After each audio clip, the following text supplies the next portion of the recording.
시청자 여러분 안녕하십니까? BTV 주간 종합 뉴스입니다. 약 15년째 필요하던 제3연립교 건설 사업이 급물살을 타고 있습니다. 6,500억 원 규모의 사업비 분담 방안이 확정됐습니다. LH와 인천도시공사가 총 사업비의 95%를 부담하기로 했는데요. 오는 12월 착공해 2025년 개통할 예정입니다. 이정윤 기자의 보도입니다. 청라와 영종을 잇는 제3연륙교. 그동안 사업이 지연되면서 건설비는 6,500억 원으로 늘었습니다. 이 사업비를 누가 얼마나 분담할지 최종 확정됐습니다. 총 사업비 6,500억 원 가운데 LH와 인천도시공사가 95%인 6,195억 원을 부담하기로 했습니다. 나머지 305억 원은 인천공항개발과 한상드림아일랜드 등 인천시가 확보한 개발 이익금으로 활용한다는 계획입니다. 인천시는 오는 26일 이 같은 내용을 담은 제3연륙교 건설사업 협약식을 맺습니다. 비용 분담이 최종 확정되면서 제3연륙교 건설 사업은 급물살을 탈 전망입니다. 계획대로 오는 12월 공사에 들어가 2025년에 개통한다는 목표입니다. 제3연륙교는 중구 중산동에서 서구 청라동을 연결하는 총 연장 4.7km 교량입니다. 폭 29m, 왕복 6차로로 건립되며 보도와 자전거 도로도 신설됩니다. 제3연륙교가 건설되면 영종국제도시 정주 여건 개선은 물론 청라국제도시의 개발과 투자 유치 활성화에도 크게 기여할 것으로 보입니다. BTV 뉴스 이정윤입니다.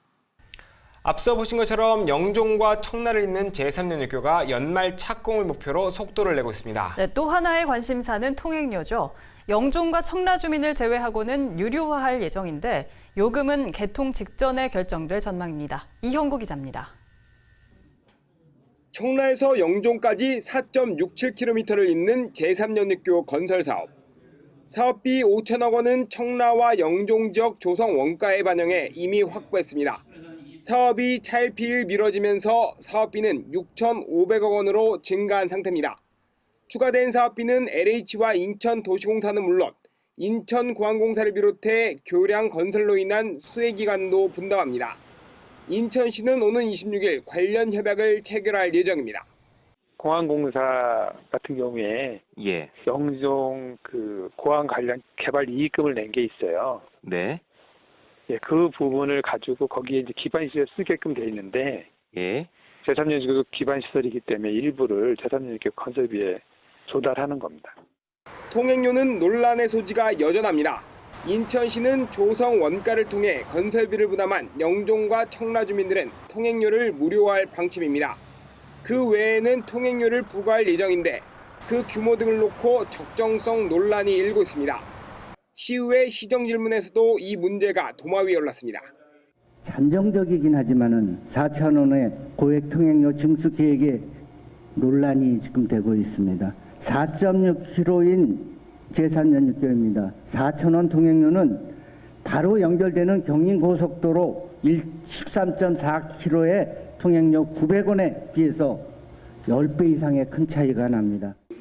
박 시장은 제3연립교 통행료는 개통 시기에 맞춰 결정될 것이라고 밝혔습니다. 4천 원 요금은 인천대교와 영종대교 손실보전금 문제를 추정하기 위해 검토했던 자료일 뿐이라고 해명했습니다. 영종 청라 주민들께는 무료화하고 그 위에는 통행료를 징수할 예정입니다. 그다음에 아까 의원님께서 말씀하셨듯이 인천대교와 영종대교 통행료 재구조화 계획 이런 것들을 종합적으로 검토를 해서 지금 2025년 개통 직전에 적정 통행요금을 결정을 해야 합니다. 그래야 그 재구조화 이후에 통행량들이나 이런 것도 달라질 수 있고 하기 때문에. 박 시장은 또 제3연립교를 민간에 매각할 수 있다는 전망에 대해선 구체적으로 검토한 바 없다고 선을 그었습니다. 그러면서 개통 직전에 직영 또는 위탁 관리 방안에 대해서 종합적으로 검토해 유료도로법 내에서 최적 방안을 만들어낼 것이라고 밝혔습니다. BTV 뉴스 이영구입니다. 인천시가 시내버스 노선체계 개편을 확정했습니다. 오는 12월 31일부터 시내버스 노선이 새롭게 바뀌는데요. 교통서비스 격차를 해소하기 위해 노선을 새롭게 재배치하고 인천이은버스와 스마트 모빌리티 서비스도 선보입니다. 이정윤 기자의 보도입니다.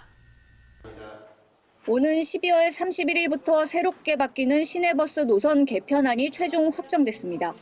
인천시가 버스 노선을 개편하는 건 지난 2016년 이후 4년 반 만입니다.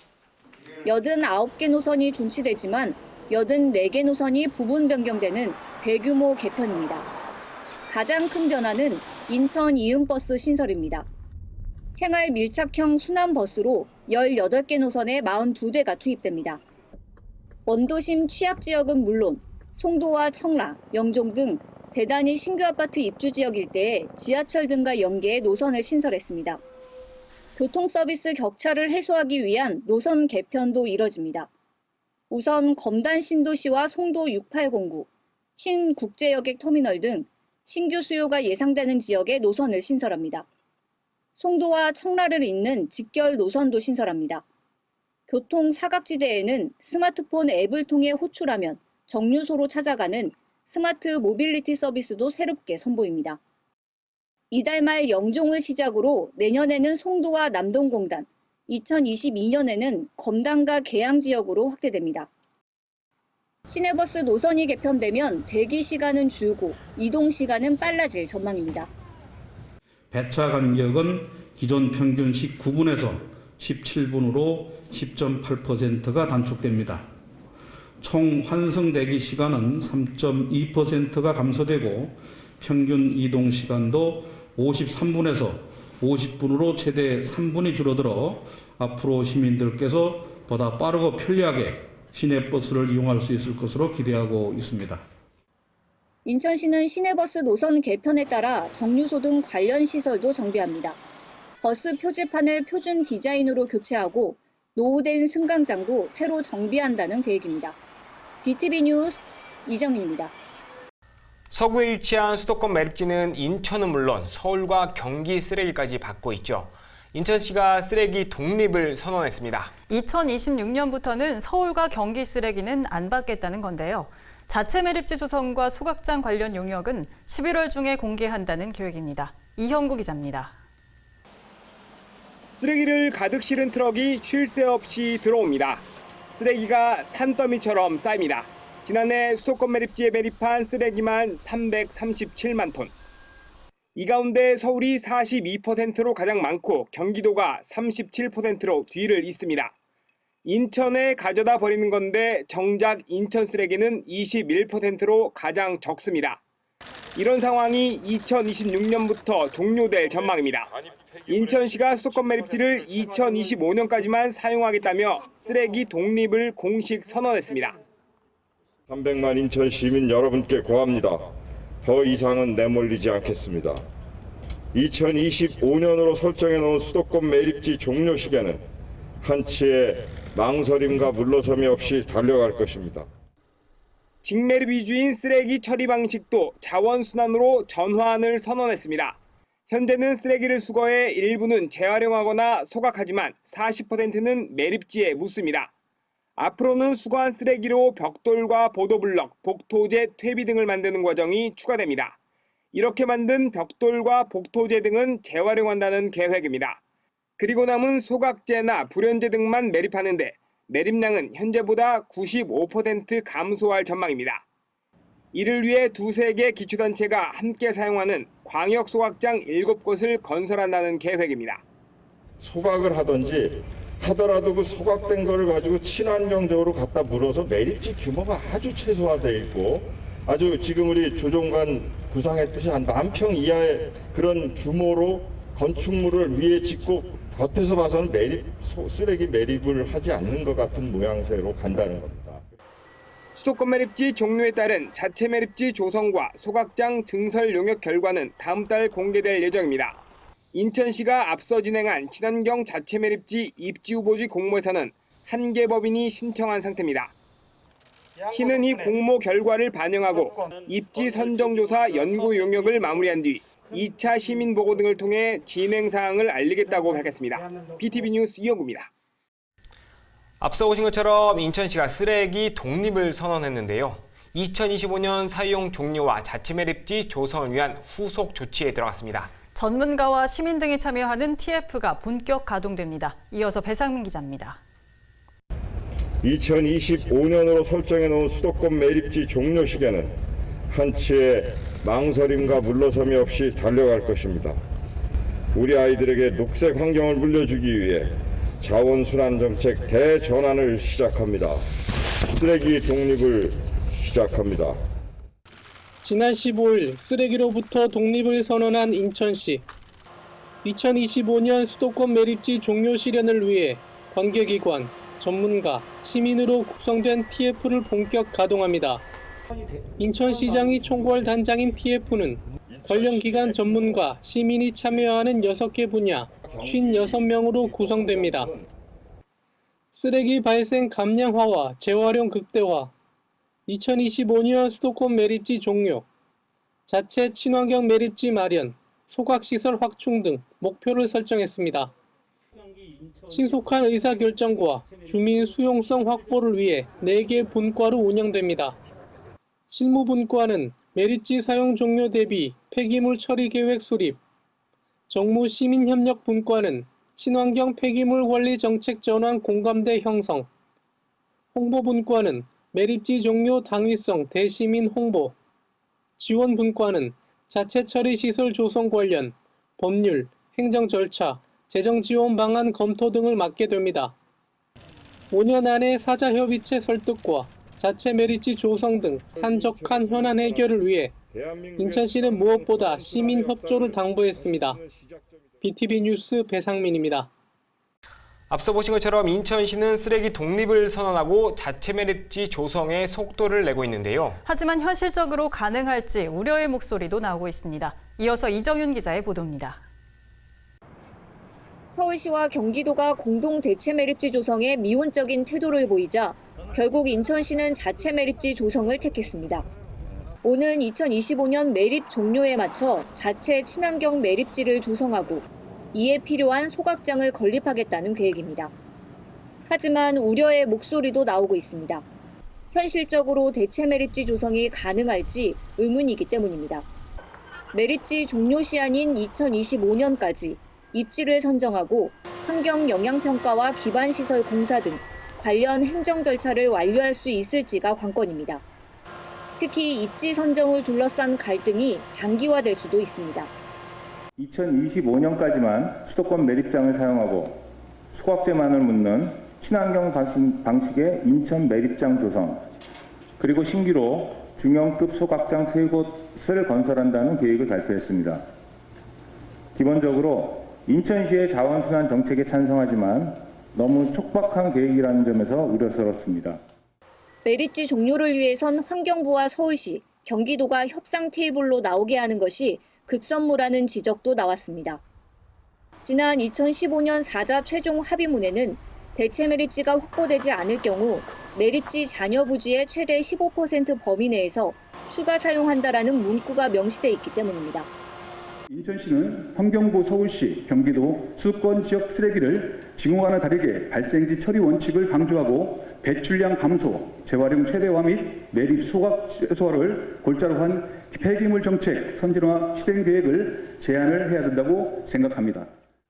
인천시의회에선 수도권 매립지 종료를 위해 현실적인 또 실질적인 해법 모색이 시급하다는 지적이 이어졌습니다. BTV 뉴스 이정윤입니다. 인천은 최근 바이오 인력 양성센터 유치와 바이오 융합산업기술단지 지정 등을 이끌어냈죠.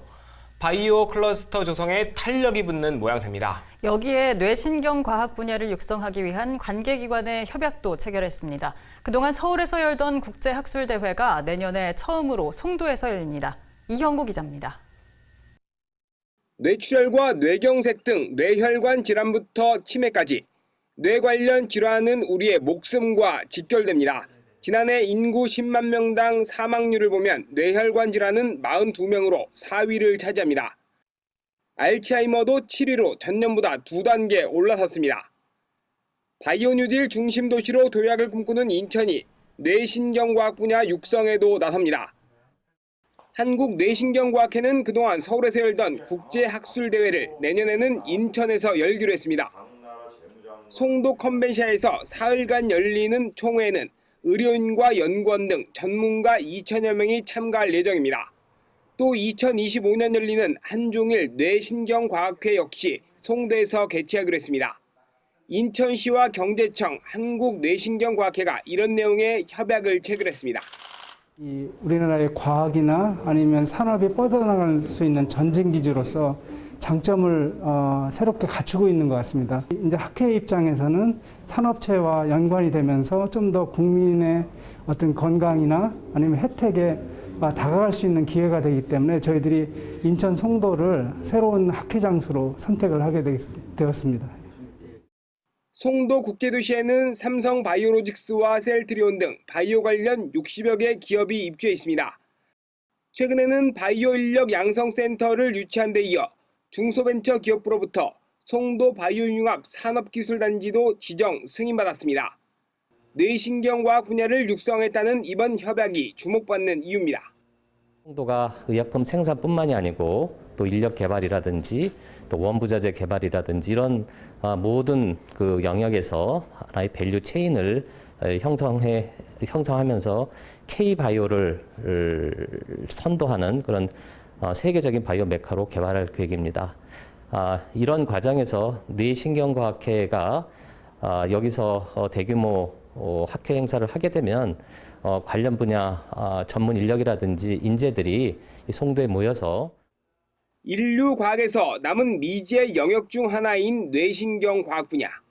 바이오 클러스터 조성에 박차를 가는 인천이 이 분야도 중심에 설 수 있을지 주목됩니다. BTV 뉴스 이영구입니다. 인천시는 바이오 공정 인력 양성센터 유치를 기념해 다양한 행사를 진행하고 있는데요. 첫 번째 순서로 4인 4색 바이오 토크 콘서트를 개최했습니다. 콘서트에서는 센터 유치의 의미와 바이오 산업의 비전을 공유했습니다. NIB 원태규 기자의 보도입니다. 바이오 공정 인력 양성센터 유치를 기념해 열린 4인 4색 토크 콘서트. 국내 바이오 산업의 미래를 이끌어갈 인천의 주체들이 한자리에 모였습니다. 박남춘 인천시장은 이번 인력 양성센터 유치를 두고 활용 점정이라고 표현했습니다. 바이오 산업에 있어서는 이 전문 인력이 굉장히 중요하거든요. 네. 그래서 아주 뵐 때마다 전문 인력을 잘 키울 수 있는 기관을 좀 반드시 유치해야 된다 이렇게 말을 했는데 요번에 이제 용의 그림 중에 눈동자에 이제 탁 점을 찍는 바이오 공정 인력 양성센터 유치에 국내 대기업들은 크게 반기고 있습니다. 서정진 셀트리온 회장은 인력 양성센터에 거는 기대가 크다고 말했습니다. 인력을 전문화적으로 보수 교육할 수 있는 결정을 한 겁니다. 그런 면에서 1차로 인천 시민들한테 축하하고 그리고 또 이쪽 산업에 있는 저희들로서 되게 고맙게 생각합니다. 김태한 삼성 바이오로직스 사장은 인천 송도가 세계적인 바이오 클러스터 리더 역할을 할 것이란 기대를 숨기지 않았습니다. 거기에 우리 연구시설, 그다음에 교육시설, 그다음에 병원시설들이 모이면은 정말 가까운 미래에는 우리 인천 송도가 세계적인 바이오 클러스터의 어떤 리더 역할을 할 수 있을 걸로 그렇게 기대를 합니다.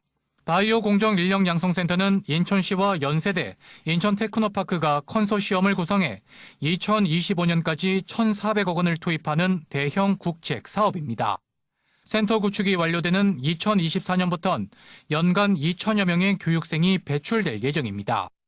저희 교육과정의 무게중심은 비학위 과정에 두어질 예정입니다. 그 이유는 단순히 학술적인 교육 연구가 아니라 아까 두 분 회장님께서 말씀을 주셨듯이 바이오 산업이 필요한 인재를 양성하는 것이 이 프로그램의 목적이기 때문입니다. 바이오 공정 인력 양성센터 유치로 포문을 연 토크 콘서트에선 바이오 산업의 전망과 육성 비전도 함께 공유했습니다. NIB 뉴스 원태규입니다. 앞서 보신 것처럼 인천은 바이오 클러스터 조성에 속도를 내고 있죠. 하지만 공공의료 수준은 특광역시 중 최저 수준을 보이고 있습니다. 네, 이 문제가 국감에서 도마 위에 올랐는데요. 국립인천대 의과대학을 신설하고 공공의료 인프라 확충을 위해 국립종합병원 설립이 필요하다는 주장이 나왔습니다. 이형고 기자입니다. 삼성 바이오로직스와 셀트리온 등 세계 유수 바이오 회사부터 아시아 최초의 바이오 인력 양성센터까지 송도를 중심으로 바이오 클러스터로 육성하려는 인천의 계획은 점점 구체화하고 있습니다. 하지만 인천 시민 삶과 직결된 공공의료 현실은 심각합니다. 먼저 인천의료원을 포함한 인천 지역 8개 공공의료기관의 병상은 1,380개로 전체의 4.7%에 불과합니다. 7개 특광역시 가운데 울산을 제외하고 최저 수준입니다.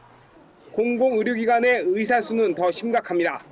10만 명당 3.6명으로 다른 특광역시의 10분의 1 수준입니다. 의사를 배출하는 의과대학 정원도 89명으로 최저 수준에 머물러 있습니다. 이렇게 광역단체 중에서 거의 울산하고 유일하게 국립대학교 병원이 없는, 국립의대가 없는 그런 도시입니다. 더더구나 300만 인구의 공공시립병원이 인천에는 하나밖에 없다는 것은 사실은 이게 근본적 필수 의료 서비스를 보편적으로 제공한다는 공공의료의 정신에 맞지는 않거든요. 국정감사에서 이 문제가 도마 위에 올랐습니다. 국립인천대 의과대학을 신설하고 의료 인프라 확충을 위해 국립종합병원 설립이 필요하다는 주장입니다. 인천대 역시 태스크포스를 꾸려 의대와 병원 설립을 추진하고 있다며 경제자구역에 국립대 병원 설립이 필수적이란 입장을 밝혔습니다. 특히 그 168개의 도서 지역 그 의료 공백까지 고려한다면은 더욱 열악한 실정이라서 지역 의료 인력 양성이 시급합니다. 이에 인천대로부터 경제자유구역, 그중에서도 영종국제도시에 의대를 신설하는 것이 필요하다는 것에 대해서 긍정적인 답변을 받아냈습니다. 배준영 의원실은 송도의 세브란스와 청라의 차병원이 들어설 예정인 만큼 영종의 인천대 의대가 들어설 경우 경제자유구역 내 의료 인프라가 완성되는 효과가 있다고 밝혔습니다. BTV 뉴스 이영구입니다. 연간 이용객 100만 명을 돌파한 인천 연안여객터미널은 10년 뒤 이용객이 170만 명을 넘어설 전망입니다. 때문에 터미널 중축 사업이 검토되고 있는데 예산 문제로 표류하고 있습니다. 맹성규 국회의원은 국정감사에서 인천항만공사의 재정 여력이 충분하다며 자체 재원으로 추진하라고 주문했습니다. 이형구 기자입니다. 인천에서 주요 섬으로 갈 때 이용하는 인천 연안여객터미널. 명절과 휴가철 등 사람이 몰릴 때는 터미널이 인산인해를 이룹니다. 인천 연안여객터미널 대합실 면적은 1,760제곱미터로 목포의 3분의 1 수준입니다. 반면 이용객은 목포보다 1.8배 많습니다. 1인당 대합실 면적은 목포가 인천보다 4배 정도 더 큰 셈입니다. 때문에 연안여객터미널 확충 필요성이 제기됐고 인천항만공사와 옹진군은 올해 초 주차장과 대합실을 2배 이상 늘리기로 뜻을 모았습니다. 기존에 있는 연안여객터미널을 한 2.8배 정도 늘려서 좀 확충하고 또 편의시설도 만들고 또 주차장도 또 넓힐 계획이라고 얘기를 들었습니다. 그래서 지금 실시 설계를 하고 있는 걸로 알고 있는데 그 나오는 대로 또 저희 옹진군과 또 인천시와 또 인천 주민들과 협의를 해서 좋은 안으로 또 만들어 보도록 하겠습니다. 연안여객터미널 주차장 부지에 복합타워를 신축하는 용역이 추진됐습니다. 354억 원을 투입해 2023년까지 준공한다는 구상입니다. 비용 편익 비율, 즉 BC값은 이를 넘겨 사업성도 확보했고 재원 조달도 문제가 없을 걸로 판단했습니다. 하지만 지난 5월 열린 투자심의위원회에서 정부 예산 협조, 즉 국비 확보가 가능한지 검토가 필요하다며 제동이 걸렸습니다. 국회 국정감사에서 이 문제가 도마 위에 올랐습니다. 지난 3년 동안 인천항만공사의 그 수익이 약 한 500억 정도에 이르거든요. 그래서 저희 의원실 판단으로는 충분히 자체 재원으로 증축공사를 시행할 수 있다고 봅니다. 그 용역 결과에 따라서 증축공사에 즉시 나서야 합니다. 인천 연안여객터미널 이용객은 지난해 100만 명을 넘어섰습니다. 인천항만공사 용역을 보면 10년 뒤인 2030년에는 이용객이 170만 명을 돌파합니다. 여객터미널 확충 사업에 속도를 내야 하는 이유입니다. BTV 뉴스 이영구입니다. 인천시의회 시정질문에서 수도권 매립지와 세브란스 병원 건립 문제가 도마 위에 올랐습니다. 인천시가 상당한 특혜를 주면서도 연세대에 끌려다닌다는 질타가 이어졌습니다. 배상민 기자입니다. 자체 매립지와 권역별 소각장 건립을 선언한 박남춘 인천시장. 사자협의체 당사자인 환경부, 서울, 경기도의 협조가 절실합니다.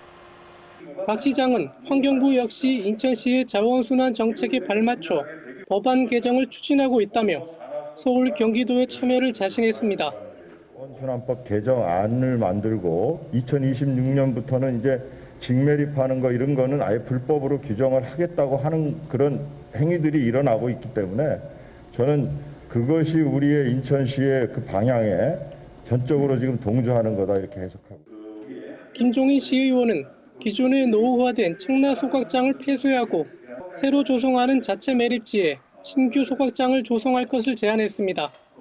하지만 박 시장은 자체 매립지 공모에서조차 10개 군구의 참여가 없는 마당에 여기다 소각장까지 더한다면 대상지 주민들의 반발로 사업 자체가 불가능할 거라고 말했습니다. 연세대 국제캠퍼스 2단계 조성 사업의 핵심인 송도 세브란스 병원 건립도 도마에 올랐습니다. 송도 11공구 수익부지 제공에 따른 개발 이익금만 5천억 원 이상인데도 연세대로부터 제대로 된 사업 계획서조차 받지 못한 시 집행부를 질타했습니다. 그래도 이제서 겨우 체결했다고 하고 체결했는데 그 내용 공개를 못하겠다고 하고 이런데 어떻게 신뢰감이 생기겠습니까? 연세대학교가 지금 얘기하는 설계 2년, 공사 4년 걸려서 6년이라는 기간을 갖다가 지금 가지고서 이 협약을 갖다 체결하려고 그런다 그러면은 저는 이 협약은 하면 안 된다고 생각합니다. 강 의원은 연세대 국제캠퍼스 2단계 사업 관련 토지매매 계약과 사업 계획에 대해서 시의회 동의 과정이 필요하다고 주장했습니다. 한편 포스코 건설이 사업을 포기하면서 논란이 일고 있는 청라 시티타워 조성 사업에 대해선 올해 안에 사업자 선정을 하겠다고 밝혔습니다. 하지만 당초 계획한 2023년 완공에 대해선 말을 아꼈습니다. 11월 중에 우선 협상 대상자를 선정하여 재계약할 예정입니다. 그 제출한 5개사는 제가 여기서 뭐 공개적으로 쭉 말씀드리지는 않겠지만 우리나라에서 다 그 1, 2, 3, 4, 5위에 해당하는 거의 그런 대형 건설업체들이라 하는 말씀. BTV 뉴스 배상민입니다. 교육청을 상대로 한 시정 질문에선 교육청 이전 문제가 도마 위에 올랐습니다. 앞서 인천시는 청사 공간 확보를 위해 교육청과 적극 논의하겠다고 밝혔죠. 하지만 교육청은 부지 확보와 함께 이전 비용에 대한 구체적 부담이 전제돼야 한다는 입장입니다. 배상민 기자입니다. 부족한 시청사 공간 확보를 위해 지난해 7월 인천시가 교육청에 처음 제안한 교육청 청사 이전. 양측은 그동안 실무 협의를 벌였지만 크게 달라진 건 없습니다. 김진규 시의원은 균형 발전을 들어 교육청을 이전해야 한다고 주장했습니다. 교육청 이전은 지역의 균형 발전을 도모하고 인천 교육의 미래를 결정할 매우 중요한 사안입니다. 시에서는 이전의 목적을 달성하기 위해서라도 교육청과 지속적인 만남을 통해 비용 문제 등 입장차를 좁히기 위해 노력해야 할 것이며 교육청 역시 적극적인 자세로 대화를 계속하여 나가야 할 것입니다. 관건은 청사 부지 확보와 이전 비용. 교육청은 충분한 면적과 1,000억 원에 이르는 이전 비용 부담에 대한 인천시의 분명한 의사 표명이 전제돼야 청사 이전을 진지하게 논의할 수 있다고 밝혔습니다. 상반기에 인천시에서는 이전 재원에 대한 제시는 없이 우리 교육청에서 필요로 하는 미래교육 청사 면적보다 하향된 면적을 제시받은 바는 있습니다. 향후 시에서 구체적인 재정 부담이 포함된 협의 요구가 있으면 성실히 협의해 나가겠습니다. 19일부터 등교 수업이 확대된 가운데 올해 내내 계속된 원격 수업에 대한 질의도 이어졌습니다.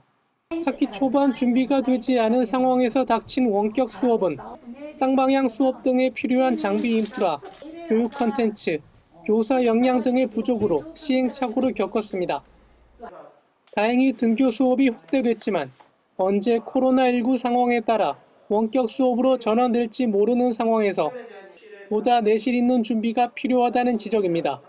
선생님들 혹은 친구들과의 소통이 부족했고 그리고 학업 수준 또 성적 평가에 대한 불안 그리고 맞춤형 학습 불가능 학습에 대한 흥미 감소 등이 있었습니다. 수업 자료 제작 등 수업 준비 부담 그리고 학생과의 피드백 제공 부족 그리고 학생 출결과 평가 등 학사관리 부담 콘텐츠 저작권에 대해서도 좀 문제가 있었던 걸로 알고 기존에 그 원격 수업 했던 것에 대한 평가를 통해서 이후에 또 전면적인 원격 수업이 이루어질 때 어떻게 하면은 실시간 그런 화상 수업이라든가 소통을 강화할 것인가, 이런 부분에 대한 대책은 지속적으로 평가를 통해서 새롭게 이렇게 점검하고 있습니다.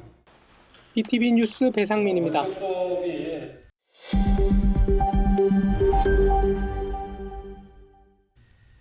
강화군 외포리 수산물 직판장은 지난 3월 화재가 발생했었죠.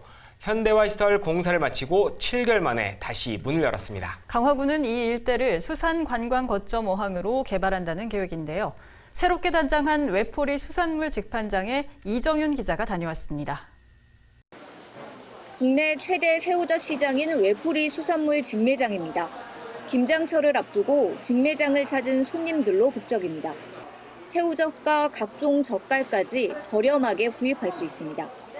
지난 3월 화재가 발생해 문을 닫았다가 7개월 만에 다시 문을 연 겁니다.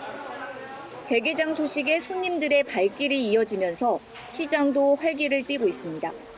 무엇보다 시설 내부를 정비해 깨끗하고 편리하게 이용할 수 있어 고객들의 반응이 좋습니다. 좀 깨끗하고 또 사람들이 더 좋아 보이는데 깔끔하고 물건이 좋고 또 솔직하게 하시니까, 진실하게 하시니까. 다른 데 같으면 뭐 좀 섞어서 하거나 뭐 그런 것 같은데 여기는 제가 믿음이 그래요. 외포리 수산물 직매장은 연면적 1,480제곱미터 규모로 점포 18곳이 입점해 있습니다. 강화군은 새우젓 판매를 위한 별도 홍보관도 만든다는 계획입니다. 상인들도 지역 경제가 다시 살아나기를 기대하고 있습니다. 전에는 문서 없는 식으로 한 거고 지금은 여러 사람이 단결해서 일제 다 똑같이 시설을 해놓고 판매하고 있어요. 손님들도 좀 믿고 좀 많이 와주셨으면 좋겠어요. 강화군은 외포항 일대를 수산 관광 거점 어항으로 육성하는 사업을 진행 중입니다. 오는 2025년까지 문화와 관광, 레저가 공존하는 공간으로 조성한다는 계획입니다. BTV 뉴스 이정윤입니다. 인천교 공원이 20여 년 만에 도시명 휴양시설과 어린이 교통교육장으로 새 단장했습니다. 모노레일과 교통안전시설을 설치해 체험형 공원으로 꾸몄다고 합니다. 이형고 기자가 다녀왔습니다. 아이들을 태운 모노레일이 출발합니다. 친구와 함께 또 선생님과 함께 탄 열차가 줄지어 움직입니다. 레일 길이는 236m. 처음 타보는 도심 속 모노레일에 아이들도 선생님도 신이 납니다. 재밌어요. 근데 빙빙 도는 건 처음 봐요. 아이들에겐 생소하면서도 재밌는 놀이터가 될 수 있을 것 같아요. 횡단보도와 각종 교통 표지판이 곳곳에 설치돼 있습니다. 차를 탈 때 안전벨트를 해야 하는 이유와 차도에서 공놀이를 하면 안 되는 이유 등을 그림과 함께 친절하게 설명해 줍니다. 앞에서 놀고 있어. 맞아요. 친구들이 차 뒤에서 공놀이를 하고 있어요. 큰 사고가 나겠죠? 우리 친구들 차 뒤에서 옆에서는 놀면 안 되고요. 이곳은 지난 1998년 조성된 인천교 공원입니다. 곳곳이 갈라지고 파손된 채 방치됐던 시설을 22년 만에 새롭게 단장한 겁니다. 산책로도 정비하고 휴게쉼터와 체력 단련장도 조성해 아이들은 물론 주민들도 편하게 이용할 수 있도록 했습니다. 이 사업에는 인천시 특별교부금 7억 원을 포함해 12억 8천만 원이 투입됐습니다. 인천시와 저희 동구청이 합심을 해서 20년 만에 바로 이렇게 그 아이들을 위한 교통공간, 또 아이들을 위한 산책로, 또 어르신들을 위한 산책로로 다 저희가 조성을 했고요. 내년이면은 바로 또 어린이 유아 숲이 바로 요 옆에 만들어집니다. 그러면 아이들이 이곳에서 놀 수 있는 아마 동구의 메카가 되지 않을까라고 생각을 합니다. 한편 교통안전체험장은 리모델링을 거쳐 앞서 지난 8월부터 운영되고 있습니다. 스쿨버스 타기와 안전벨트 체험, 3D 영상관 등 다양한 콘텐츠를 체험할 수 있습니다. BTV 뉴스 이영구입니다. 수도권 매립지 관리공사는 지난 1997년 피해 지역 주민들을 위해 복지관 건립비를 지원했습니다. 그런데 지원금을 받은 지 20년이 넘도록 복지관 건립이 추진되지 못하고 있습니다. 어찌된 일인지 이정윤 기자가 보도합니다. 수도권 매립지 공사는 지난 1997년 피해 지역 주민들을 위해 복지관 건립비를 지원했습니다. 검단과 경서, 백석, 검암동 등 4곳에 지원금을 교부한 겁니다. 문제는 검암동에만 복지관 건립이 추진되지 못하고 있다는 겁니다. 매립지공사는 1997년 당시 주민 200여 명으로 구성된 추진위원회에 14억 7천만 원을 교부했고 추진위는 6억 원을 들여 부지까지 매입했습니다. 하지만 현재까지 복지관은 조성되지 않았고 부지는 텃밭으로 이용되고 있는 상황입니다. 검암동 주민들은 분통을 터뜨리고 있습니다. 하루라도 오늘 밤이라도 지면 좋지. 그래 어르신들 저렇게 바깥에 안 있고 1년씩 이게 뭐냐고. 비상대책위를 꾸린 주민들과 시민사회단체는 복지관 건립을 촉구하고 나섰습니다. 건립 추진위가 지역 주민들과 공론화 과정도 없이 원주민들만 지원금을 사용할 수 있도록 정관을 변경하고 복지관을 건립하지 않고 있다는 주장입니다. 비상대책위는 정관 개정은 무효이고 복지관 건립비는 검암동 주민 전체의 공동 소유라며 법적 소송을 벌이고 있습니다. 24년이 지나도록 지금 원주민들입니다. 그분들 몇몇 분들이 지금도 나눠 가질 수 있다. 그런 생각을 갖고 있는데요. 지금 검암동 주민이 47,500명입니다. 이들은 수도권 매립지 공사에서도 현재 거주하는 검암동 전체 주민들에게 교부한 지원금이라는 입장을 밝혔다며 당초 목적대로 복지관을 건립해야 한다고 강조했습니다. 이제라도 검암동 주민들 모두의 힘을 모아서 원래의 목적대로 주민들의 생활 문화 복지 공간을 건립해 나갈 것입니다. 비상대책위와 시민사회단체는 본래 취지대로 복지관을 건립할 수 있도록 서명운동 등을 벌인다는 계획입니다. BTV 뉴스 이정윤입니다. 술을 마시면서 게임도 즐기는 남동구의 한 헐덤업소에서 코로나19 집단 감염이 발생했죠. 이 업소의 환경 검체를 조사했더니 테이블과 게임용 칩 등에서도 양성 반응이 나왔습니다. 인천시는 홀덤업소를 고위험 시설로 지정할 것을 정부에 건의했습니다. 이형구 기자입니다. 남동구 만수동에 위치한 한 주점. 술과 안주를 판매하면서 게임 테이블을 설치해 카드 게임을 즐기는 이른바 홀덤업소입니다. 지난 13일 여기서 일하는 주점 직원 A씨가 코로나19 확진 판정을 받았습니다. 이후 16일 0시 기준 직원과 방문자 10명을 포함해 집단 감염이 확인됐습니다. 인천시 남동구 KMGM 홀덤팝 인천 만수점과 관련하여 10월 13일 첫 확진 환자 발생 이후 접촉자 조사 중 12명이 추가 확진되어 현재까지 누적 확진자는 총 13명입니다. 아직 감염원, 감염경로 조사 중입니다.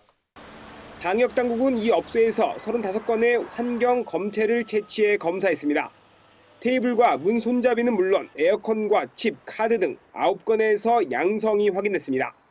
특히 밀폐된 공간에서 거리 두기가 어려운 데다 장기간 상주하거나 게임칩을 공유해 방역이 취약한 것으로 조사했습니다.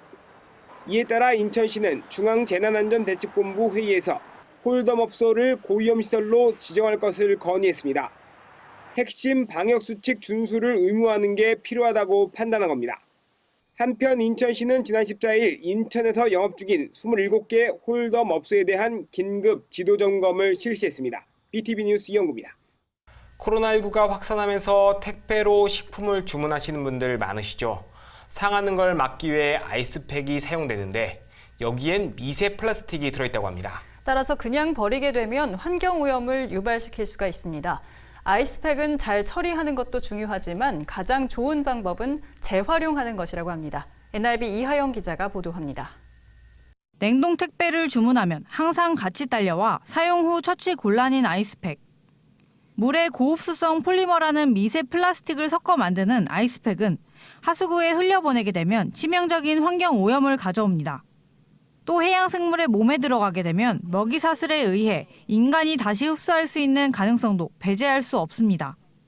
고흡수성 폴리머 재질인 아이스팩은 봉지 그대로 종량제 봉투에 넣어버려야 하지만 소각도 불가능해 자연분해까지 500년 이상 걸리기 때문에 제대로 버리더라도 환경오염을 유발할 수밖에 없습니다. 따라서 아이스팩은 재사용하는 것이 가장 좋은 방법입니다. 미추홀구는 지난해 12월부터 재사용이 가능한 아이스팩을 수거해 전통시장 상인들에게 시범사업으로 전달하고 있습니다. 9개월간 한 아파트 단지에서만 5만여 개의 아이스팩이 수거됐고 이는 생활쓰레기 26톤의 감소 효과로 이어졌습니다. 동시에 마을 주민들도 나서 수거한 아이스팩을 세척 소독해 시장 상인들에게 나눠주고 시민들에게 재활용을 위한 홍보도 진행하고 있습니다. 하지만 보다 원활한 재활용을 위해서는 체계적인 수거와 패키지 변경 등 변화가 필요하다고 말합니다.